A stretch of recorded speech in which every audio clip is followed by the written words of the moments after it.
Bismillahirrahmanirrahim. Assalamualaikum warahmatullahi wabarakatuh. Pada pertemuan kedua hari ini, saya akan menjelaskan materi tentang manajemen, controller, dan akuntansi biaya.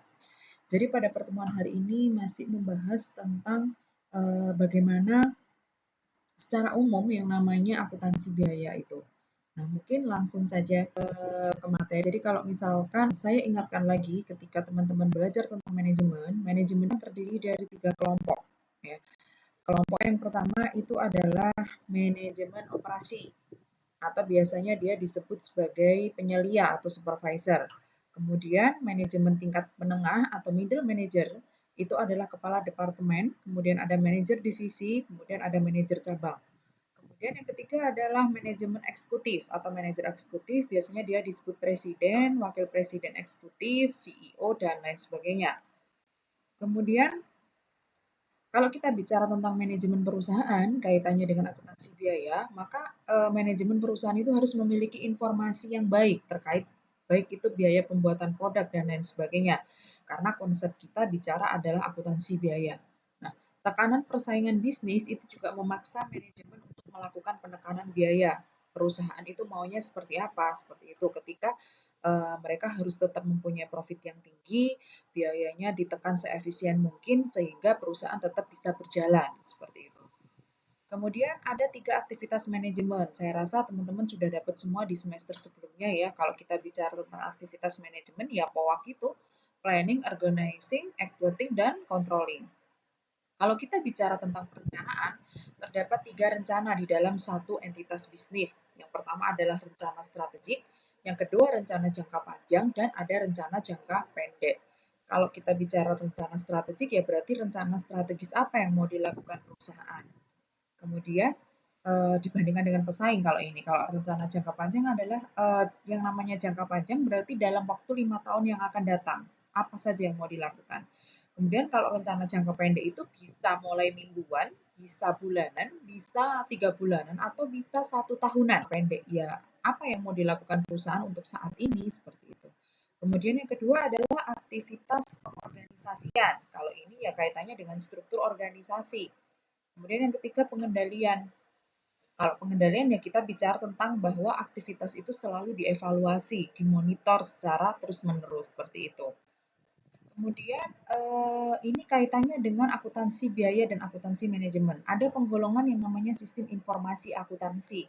Jadi sistem informasi akuntansi itu terdiri dari 2. Yang pertama sistem informasi keuangan, yang kedua sistem informasi manajemen. Nah, akuntansi biaya ini merupakan bagian dari keduanya. Maka di mata kuliah akuntansi biaya ini ya sebagian teori, ya sebagian bicara tentang hitungan karena kita bicara tentang biaya atau keuangan. Kemudian apa sih perbedaannya antara akuntansi biaya dan akuntansi keuangan? Kalau kita bicara tentang akuntansi biaya itu adalah salah satu cabang dari ilmu akuntansi yang merupakan alat bagi manajemen dalam memonitor dan merekam transaksi biaya secara sistematis, serta menyajikan informasi biaya tersebut dalam bentuk laporan biaya. Kemudian yang kedua, akuntansi biaya itu menekankan pada masalah perencanaan dan pengendalian biaya. Lingkupnya, kalau kita bicara akuntansi biaya, itu adalah mengenai biaya selama proses produksi dan harga pokok dari barang yang sudah selesai diproduksi. Karena kita fokusnya pada biaya. Jadi selama proses produksi itu biaya yang dikeluarkan perusahaan berapa, kemudian harga pokok dari barang yang sudah selesai diproduksi itu nanti harga jualnya kira-kira berapa. Kemudian yang ketiga lingkupnya adalah menyajikan data biaya, baik biaya aktual maupun biaya proyeksi yang digunakan manajemen untuk mengendalikan operasi yang sedang berjalan, itu tentang ruang lingkupnya. Kemudian selanjutnya ruang lingkupnya adalah berpartisipasi dalam menyusun budget. Budget ini adalah anggaran. Kenapa penting? Karena yang namanya perusahaan itu harus menyusun yang namanya anggaran. Karena anggaran ini ditetapkan 1 tahun sekali biasanya sama perusahaan. Kemudian ada menetapkan metode dan prosedur pengendalian dan perbaikan operasi, serta program efisiensi biaya. Mengembangkan sistem dan analisa biaya dalam rangka penentuan harga pokok dan menganalisa terjadinya penyimpangan. Kemudian ruang lingkup yang terakhir adalah menyusun laporan biaya. Nah, kemudian kalau kita bicara tentang akuntansi keuangan, bedanya di mana dengan akuntansi biaya? Kalau akuntansi keuangan itu ke arah proses pencatatan, penggolongan, peringkasan, dan penyajian dari transaksi keuangan secara periodik suatu badan usaha dengan cara yang sistematis. Mungkin teman-teman temui semua di mata kuliah pengantar akuntansi. Itu adalah akuntansi keuangan. Karena hanya menyajikan transaksi keuangan yang kira-kira itu berguna bagi para pemakai informasi akuntansi. Seperti itu ya. Para pemakai akuntansi siapa? Saya rasa teman-teman sudah paham. Ada para stakeholder, ya kan? Baik itu secara internal maupun secara eksternal. Nah, tujuannya ya memang bagi para pemakai informasi akuntansi. Nah, sekarang kalau kita bicara peranan akuntansi biaya. Peranan akuntansi biaya di sini adalah timbulnya sikap sadar akan biaya. Itu mendasari pentingnya peranan akan akuntansi biaya. Di masa lalu, yang namanya akuntansi biaya itu dipandang sebagai cara perhitungan atas nilai persediaan yang dilaporkan di neraca dan nilai harga pokok penjualan yang dilaporkan di laporan laba rugi. Namun, saat ini akuntansi biaya ini sudah melengkapi manajemen dengan alat yang diperlukan untuk aktivitas-aktivitas dan pengendalian, baik itu digunakan untuk memperbaiki kualitas dan efisiensi, serta membuat keputusan yang rutin maupun keputusan strategis. Kemudian di sini ada anggaran ya. Anggaran ini adalah pernyataan yang terkuantifikasi dan tertulis dari rencana manajemen. Peranan anggaran tadi sudah saya singgung, kenapa yang namanya akuntansi biaya ini berpartisipasi dalam penyusunan budgeting. Anggaran ini berperan untuk menetapkan cita-cita, artinya tujuan perusahaan ini maunya seperti apa. Yang kedua, menginformasikan kepada individu mengenai apa yang harus mereka berikan untuk pencapaian cita-cita tersebut, memotivasi kinerja yang diinginkan, mengevaluasi kinerja, serta memberikan saran kapan tindakan korektif itu harus diberikan oleh perusahaan.